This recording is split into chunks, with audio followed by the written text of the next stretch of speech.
မြန်မာနှစ်ကူးမှာအိမ်နေရင်တောင်ကြီးတဲ့ချမ်းသာပြီးကိုပိုင်အိုးအိမ်တိုက်တာပိုင်ဆိုင်နိုင်မဲ့နေနိုင်ကူနာမည်ကြီးပြည်တင်ဆရာကြီးတူကဒီနှစ်မြန်မာနှစ်သစ်ကူးကာလကိုအထူးကန်တက်ချိန်တစ်ခုဖြစ်သတ်မှတ်ပြီးတော့ငွေကြေးကန်ပိုင်ဆိုင်မှုကန်ဘဝအဆင့်တက်မှုတွေဒီပြိုင်နက်တည်းဖြစ်ပေါ်လာနိုင်တယ်ဆိုပြီးတော့ဟောပြောထားပါတယ်ဒီအချိန်ကာလအတွင်းမှာစူးစမ်းမှုတစ်ခုတည်းမဟုတ်ဘဲကန်တရားကလည်းတွဲပြီးတော့မြောက်တင်ပေးမဲ့အချိန်ဖြစ်ပြီးတချို့နေနိုင်နေဆိုရင်အိမ်နေရင်တောင်ငွေဝင်လာနိုင်တဲ့အထိကန်အချိန်တက်နေတယ်လို့ဆိုပါတယ်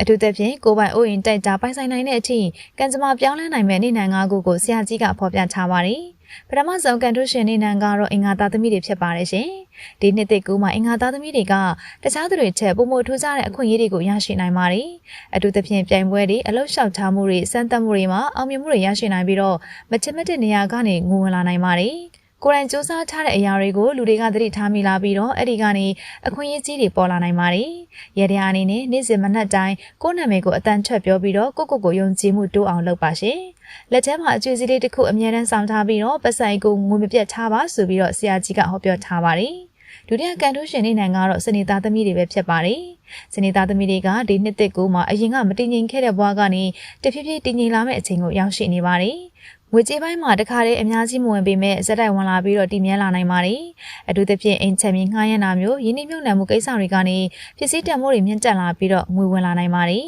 ။ရတဲ့အနေနဲ့အိမ်ထဲမှာမလိုအပ်တဲ့ပစ္စည်းတွေကိုဖယ်ရှားပြီးတော့တန့်ရှင်းအောင်ထားပါ။ငွေကိုအသုံးပြုကင်တွယ်တဲ့အခါယူတည်တည်ကင်တွယ်ပေးပါ။ကိုကငွေကိုချစ်မှငွေကလည်းကိုကိုပြန်ချစ်ပြီးတော့စီးပွားလာဘတွေပို့ပြီးတော့တိုးတက်လာမှာဖြစ်ပါတယ်။တတိယကန်ထုရှင်နေနိုင်ကတော့ဗုဒ္ဓသားသမီးတွေဖြစ်ပါတယ်။ဒီနေ့နာမှာမူဖွားသူတွေအားလုံးကဒီနှစ်သစ်ကူးမှာအလောက်ကန်အခြေအနေပြောင်းလဲမှုကြောင့်ငွေကြေးတိုးတက်လာနိုင်ပါတယ်။အလုပ်တစ်ခုကနေတခြားအသစ်တစ်ခုကိုပြောင်းလဲတာမျိုးရာထူးတိုးအပြောင်းရွှေ့တွေကနေဝင်ငွေတွေတက်လာနိုင်ပါတယ်။ကိုယ့်ရဲ့စကားပြောဆက်ဆံရေးကောင်းမှုတွေကြောင့်အခွင့်အရေးတွေကရရှိလာနိုင်ပါတယ်။ရတဲ့အနေနဲ့နေ့စဉ်ကိုယ့်ရဲ့ရည်မှန်းချက်တစ်ခုကိုဆောင်ရွက်ပေါ်မှာရေးထားပါ။ဒီတိုင်းမကြခင်တေချာပေါက်ဖြစ်လာရမယ်လို့လည်းယုံကြည်ထားပေးပါ။မိတ်ဆွေအသစ်တွေလုပ်ငန်းရှင်အသစ်တွေနဲ့စကားပြောဆိုဆက်ဆံရေးမှာရင်းနှီးခွင့်ရမှာကိုမကြောက်ဖက်ယုံကြည်ချက်အပြည့်ထားပါ။စတုထကန်ထုရှင်နေနိုင်ကတော့တနင်္လာသားသမီးတွေဖြစ်ပါတယ်။တနင်္လာသားသမီးတွေကဒီနှစ်သစ်ကူးမှာကိုယ်တိုင်ဖန်တီးထားတဲ့အရာတွေကနေငွေဝင်လာနိုင်ပါတယ်။အသေးစားစီးပွားရေးလုပ်ငန်းတွေအစားအသောက်နဲ့လက်မှုလုပ်ငန်းတွေကနေအောင်မြင်မှုတွေရရှိနိုင်ပါတယ်။အိမ်နေရပိုင်ဆိုင်မှုနဲ့ပတ်သက်တဲ့ကံကောင်းမှုလည်းတက်နေပြီးတော့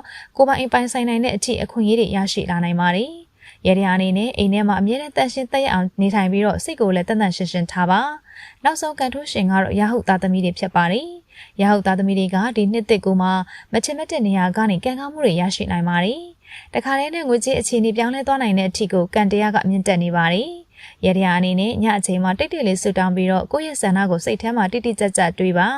ဒီနှစ်သစ်ကူးမှာအခုပြပြသွားတဲ့ဒီနေ့နဲ့၅ခုကကန်တရားအထူးတက်နေပြီးတော့ငွေကြေးပိုင်ဆိုင်မှုအောင်မြင်မှုတွေဒီပြိုင်နက်တည်းကိုဝင်လာနိုင်ပါတယ်အိမ်နေရင်တောင်ငွေတွေဝင်လာနိုင်နေဆိုပေမဲ့ကိုယ့်ဘက်ကလည်းအားစိတ်ဖို့တော့လိုအပ်ပါတယ်ရှင်နှစ်ကူးမှာကံကောင်းခြင်းတွေနဲ့ငွေတွေအတားအဆီးမရှိဝင်ရောက်လာပါစေလို့ယုံကြည်စိတ်နဲ့ရေးသားပြီးတော့ဆုတောင်းခဲ့ကြပါနော်